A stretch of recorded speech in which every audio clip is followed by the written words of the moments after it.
ਹੁਣ ਆਪ ਉਹਨੂੰ ਪੁੱਛਦੇ ਵੀ ਸੁਣਾ ਹੁਣ ਫਿਰ ਇਹਦੀ ਕਬਰ ਤੇ ਬੈਠੇਗਾ ਐਡੀ ਪੂਜਾ ਕਰ ਰਿਹਾ ਸੀ, ਤੂੰ ਤਾਂ ਸ਼ਾਦੀ ਨਹੀਂ ਕੀਤੀ, 30 ਸਾਲ ਉਹਦੀ ਕਬਰ ਤੇ ਬੈਠਾ ਰਿਹਾ, ਉਹਨੇ ਇੱਕ ਦਿਹਾੜੀ ਤੇਰੇ ਨਾਲ ਨਹੀਂ ਕਬੂਲ ਕੀਤੀ ਤੈਨੂੰ ਤੇਰੇ ਨਾਲ ਰਹਿਣਾ, ਇੱਕ ਦਿਨ ਵੀ ਉਹਨੂੰ ਮਨਜ਼ੂਰ ਨਹੀਂ ਹੋਇਆ। ਉਹ ਉਸੇ ਵੇਲੇ ਘੋੜੇ ਤੇ ਚੜ੍ਹ ਕੇ ਟੁਰ ਪਈ। ਉਹਨੇ ਤੋਬਾ ਕੀਤੀ, ਉਹਨੇ ਕਿਹਾ ਜੀ ਵਾਕਈ ਜਿੱਦਾਂ ਕਹਿੰਦੇ ਵੀ ਇਹ ਬੇਵਫਾ ਕੌਮ ਆ, ਇਹ ਤਾਂ ਬੰਦੇ ਦਾ ਈਮਾਨ ਜ਼ਾਇਆ ਕਰਦੀਆਂ, ਖੱਜਲ ਖੁਆਰ ਕਰਦੀਆਂ। ਮੈਂ ਹੁਣ ਬਿਲਕੁਲ ਇਹਦਾ ਕੋਈ ਇੰਤਜ਼ਾਰ ਨਹੀਂ ਕਰਨਾ, ਬਲਕਿ ਮੈਂ ਇਹਨੂੰ ਦੱਬਣ ਵੀ ਨਹੀਂ ਜਾਣਾ, ਆਪੇ ਬਾਦਸ਼ਾਹ ਜਾਣੇ ਤਾਂ ਉਹਦੇ ਉਹ ਭੰਗੀ ਜਾਣ, ਦੱਬਣ ਚਾਹੇ ਨਾ ਦੱਬਣ, ਮੇਰਾ ਇਹਨਾਂ ਹੁਣ ਕੋਈ ਤਲਕ ਨਹੀਂ। ਹੁਣ ਦੇਖੋ ਉਹਨੇ ਇੰਨੀ ਵਫਾ ਕੀਤੀ ਤੇ ਉੱਥੋਂ ਕੀ ਵਫਾ ਹੋਈ, ਬਲਮਬੋਰ ਜਹਨਮੀ ਹੋ ਗਿਆ ਔਰਤ ਦਾ ਕਹਿਣਾ ਮੰਨ ਕੇ। ਦੇਖੋ ਹੁਕਮ ਆ ਕਿ ਜਿਹਦੀ ਬੀਵੀ ਬੱਚੇ ਰਾਜ਼ੀ ਬੰਦਾ ਜੰਤੀ, ਲੇਕਿਨ ਉਹਨੂੰ ਰਾਜ਼ੀ ਕਰਨੇ ਲਈ ਕੋਈ ਅੱਲਾ ਰਸੂਲ ਦਾ ਹੁਕਮ ਨਾ ਤੋੜਨਾ ਪੈਂਦਾ ਹੋਵੇ।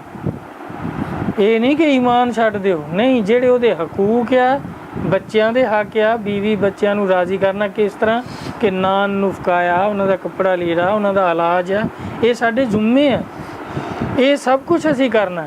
ਅਗਰ ਕੋਈ ਐਸੀ ਗੱਲ ਉਹ ਕਹਿੰਦੀਆਂ ਜਿਹਦੇ ਨਾਲ ਅੱਲਾ ਨਾਰਾਜ਼ ਹੁੰਦੇ ਆ, ਅੱਲਾ ਦਾ ਨਬੀ ਨਾਰਾਜ਼ ਹੁੰਦਾ, ਉਹਨੂੰ ਅਗਰ ਕਬੂਲ ਕਰਨਾ ਤੇ ਫਿਰ ਉਹ ਅੱਲਾ ਦਾ ਵਲੀ ਸੀ, ਬਲਮਬੋਰ ਜਹਨਮੀ ਹੋ ਗਿਆ। ਔਰ ਉਹ ਈਸਾ अलैहिस्सलाम ਦਾ ਉਮਤੀ ਖੱਜਲ ਹੋਇਆ ਕਿੰਨੇ ਸਾਲ ਔਰ ਜ਼ਲੀਲੋ ख्वार ਹੋ ਕੇ ਅਖੀਰੀ ਕੀ ਨਤੀਜਾ ਨਿਕਲਿਆ, ਉਹਦੇ ਤੋਂ ਕੋਈ ਵਫਾ ਨਹੀਂ ਹੋਈ। ਇਸ ਤਰ੍ਹਾਂ ਦੇ ਬਹੁਤ ਵਾਕਿਆਤ ਕਿਤਾਬਾਂ 'ਚ ਮੌਜੂਦ ਆ। ਹੁਣ ਯੂਸੁਫ अलैहिस्सलाम ਦਾ ਕਿੱਸਾ ਤੇ ਬੀਬੀ ਜ਼ੁਲੈਖਾ ਦਾ ਇਹ ਜਿਹੜਾ ਕਿੱਸਾ ਆ, ਅੱਲਾਹ ਤਾਲਾ ਮਨ ਆਸਨੁਲ ਕਸਸ। ਹੁਣ ਉਹਦੇ 'ਚ ਵੀ ਦੇਖੋ ਕੀ ਹੋਇਆ ਬਈ, औरत का कहना मन लो तो दोज़खी, ना मन लो जेल भुगतो। ਹੁਣ ਆ 12 ਸਾਲ ਜੇਲ੍ਹ ਕੱਟੀ ਕਿਉਂਕਿ ਉਹ ਤਾਂ ਅੱਲਾ ਦੇ ਨਬੀ ਸੀ ਨਾ, ਵਰਨਾ ਆਮ ਆਦਮੀ ਹੁੰਦਾ ਤਾਂ ਉਹ ਜੇਲ੍ਹ ਤਾਂ ਨਹੀਂ ਜਾਣਾ ਸੀ, ਜਹੰਨਮ ਜਾਣਾ ਸੀ। ਲੇਕਿਨ ਅੱਲਾ ਦੇ ਨਬੀ ਜਿਹੜੇ ਹੁੰਦੇ ਆ ਉਹ ਤਾਂ ਸਰਾਪਾ ਨੂਰ ਹੁੰਦੇ ਆ ਨਾ, ਉਹ ਤਾਂ ਉਹਨਾਂ ਨੂੰ ਉਹ ਤਾਂ ਹਦਾਇਤ ਦੇਣੇ ਵਾਲੇ ਲੋਕ ਆ, ਬਹੁਤ ਬੁਲੰਦ ਮੁਰਾਤਬ, ਬਹੁਤ ਅੱਲਾ ਦੇ ਕੁਰਬ ਵਿੱਚ ਹੁੰਦੇ ਆ। ਉਹਨਾਂ 'ਤੇ ਇਸ ਤਰ੍ਹਾਂ ਕਿਸੇ ਦਾ ਦਾਅ ਨਹੀਂ ਚੱਲਦਾ। ਸ਼ੈਤਾਨ ਹੋਵੇ, ਔਰਤ ਹੋਵੇ, ਤੇ ਉਹ ਉਹਨਾਂ 'ਤੇ ਅਸਰ ਅੰਦਾਜ਼ ਨਹੀਂ ਹੁੰਦੇ। ਨਬੀਆਂ ਦਾ ਜਿਸਮ, ਨਬੀ ਦੀ ਜ਼ਾਤ ਹਰ ਸ਼ੈਤਾਨੀ ਸ਼ਰ ਤੋਂ ਮਹਿਫੂਜ਼ ਹੁੰਦੇ ਆ। ਨਬੀ ਪਾਕ ਹੁੰਦੇ ਆ, ਨਬੀਆਂ 'ਤੇ ਕੋਈ ਸ਼ੈਤਾਨੀ ਚੀਜ਼ ਅਸਰ ਨਹੀਂ ਕਰਦੀ। ਹੁਣ ਅਗਰ ਸਮਝ ਹੁੰਦੀ ਇਹ ਜਿਹੜੀ ਜਾਦੂ ਵਾਲੀ ਕਹਾਣੀ ਆ, ਤੇ ਉਹਦੇ 'ਚ ਬਈ ਹੁਣ ਦੇਖੋ ਜਾਦੂ ਜਿਹੜਾ ਇਹ ਸ਼ੈਤਾਨੀ ਇਲਮ ਆ। ਕੁਰਾਨ ਪਾਕ 'ਚ ਹੈ ਨਾ, ਹਾਰੂਤ ਮਾਰੂਤ 2 ਫਰਿਸ਼ਤੇ ਸੀ ਤੇ ਉਹ ਆ ਗਏ। ਸ਼ੈਤਾਨ ਜਿਹੜੇ ਸੀ ਉਹ ਬਾਬਲ ਦੇ ਸ਼ਹਿਰ ਵਾਲਿਆਂ ਨੂੰ ਜਾਦੂ ਸਿਖਾਉਂਦੇ ਸੀ, ਉਹ ਫਰਿਸ਼ਤਿਆਂ ਨੇ ਵੀ ਸਿੱਖ ਲਿਆ। ਹੁਣ ਨਾਲ ਕਹਿ ਦਿੰਦੇ ਸੀ ਬਈ ਇਹਦੇ ਨਾਲ ਆ ਹੋਏਗਾ, ਲੇਕਿਨ ਤੁਹਾਡਾ ਈਮਾਨ ਚੱਲ ਜਾਏਗਾ। ਉਹ ਲੋਕ ਕਈ ਗਏ ਨਹੀਂ ਤਾਂ ਸਾਨੂੰ ਸਿਖਾ ਦਿਓ, ਅਸੀਂ ਕਿਹੜਾ ਕਰਨਾ।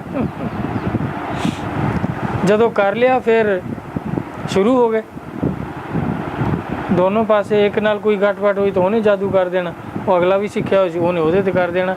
ਫਿਰ ਅਖੀਰੀ ਬਾਬਲ ਸ਼ਹਿਰ ਕੀ ਹੋਇਆ, ਉਹਦਾ ਲਾਵੇ 'ਚ ਅੱਲਾਹ ਤਬਾਰਕ ਤਾਲਾ ਨੇ ਗਰਕ ਕਰ ਦਿੱਤਾ। ਲਾਵਾ ਜਿਹਦਾ ਲੁੱਕ ਪਿਘਲੀ ਹੁੰਦੀ ਆ, ਇਸ ਤਰ੍ਹਾਂ ਪਹਾੜਾਂ 'ਚੋਂ ਨਿਕਲਿਆ ਸਾਰਾ ਸ਼ਹਿਰ। ਦੱਸਦੇ ਉਹਦੇ 12 ਮੀਲ ਲੰਬੇ ਬਾਜ਼ਾਰ ਸੀ। ਮੇਰਾ ਖਿਆਲ ਅੱਜ ਵੀ ਕੋਈ ਐਡਾ ਬੜਾ ਸ਼ਹਿਰ ਮੁਸ਼ਕਿਲ ਹੀ ਹੈ ਦੁਨੀਆ 'ਚ ਹੋਵੇ ਤਾਂ।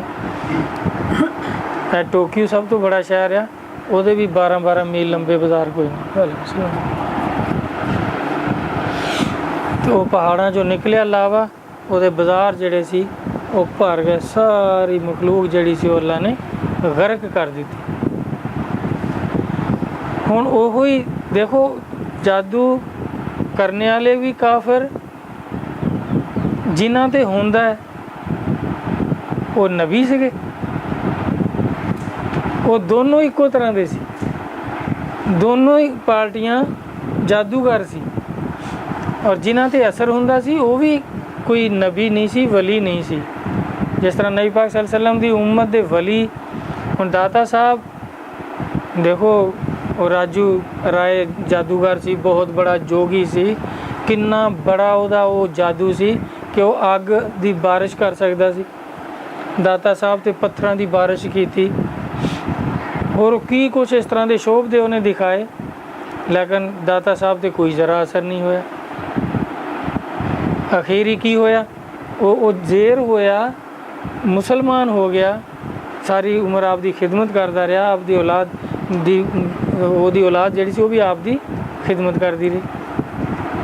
ਹੁਣ ਆਪ ਅੱਲਾ ਦੇ ਵਲੀ ਆ, ਹਜ਼ੂਰ ਨਬੀ ਕਰੀਮ ਸੱਲੱਲਾਹੁ ਅਲੈहि ਵਸੱਲਮ ਦੇ ਕਦਮਾਂ ਦੀ ਖਾਕ ਦਾ ਸਦਕਾ ਆ ਵਲਾਇਤ, ਆਪ ਨਬੀਆਂ ਦੇ ਨਬੀ ਆ। ਤੇ ਇਹ ਸਾਡੇ ਉਲਮਾ ਕਰਾਮ ਨੇ ਕਿੰਨੀ ਬੜੀ ਕਹਾਣੀ ਲਿਖ ਦਿੱਤੀ ਕਿ ਸਰਕਾਰ ਤੇ ਜਾਦੂ ਹੋ ਗਿਆ।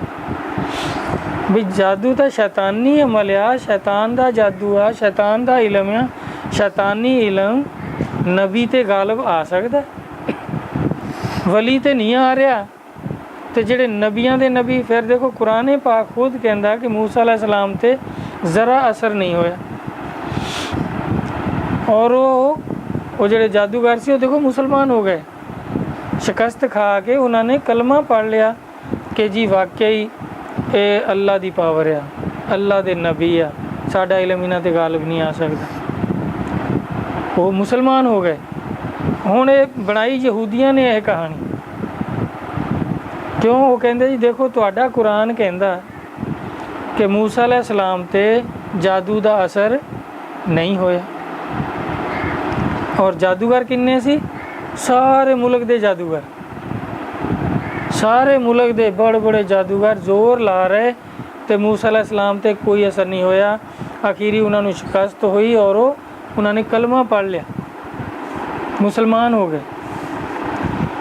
ਤੇ ਨਬੀ अलैहिस्सलाम ਤੇ ਉਹ ਲਬੀਦ ਬਿਨ ਆਸਮ ਇੱਕ ਯਹੂਦੀ, ਉਹਨੂੰ 3 ਦਿਨਾਰ ਦੇਣੇ ਕਰਕੇ ਯਹੂਦੀਆਂ ਨੇ ਤਿਆਰ ਕੀਤਾ ਕਿ ਤੂੰ ਸਰਕਾਰ ਤੇ ਜਾਦੂ ਕਰ, ਅਸੀਂ ਤਾਂ ਕਰਦੇ ਹਾਂ ਛੋਟਾ ਮੋਟਾ, ਉਹਦਾ ਅਸਰ ਨਹੀਂ ਹੁੰਦਾ, ਤੂੰ ਬੜਾ ਜਾਦੂਗਰ ਆ, ਤੂੰ ਜਾਦੂ ਕਰ ਤੇ ਸਰਕਾਰ ਨੂੰ ਕੁਛ ਕਰ। ਉਹ 3 ਦਿਨਾਰ ਨਾਲ ਮੁੱਕ ਗਿਆ, ਕੋਈ ਬੜੀ ਰਕਮ ਨਹੀਂ ਲੈਣੀ ਕੀਤੀ। ਜਦਕਿ ਫਰੌਨ ਦੇ ਜਾਦੂਗਰ ਬੜੀ ਬੜੀ ਰਕਮ ਲੈਂਦੇ ਸੀ ਉੱਥੋਂ, ਫਰੌਨ ਤੋਂ ਸਾਰਾ ਨਾਂ ਨੁਫਕਾ ਉਹਨਾਂ ਦਾ ਉਹ ਫਰੌਨ ਦੇ ਜ਼ਿੰਮੇ ਸੀ।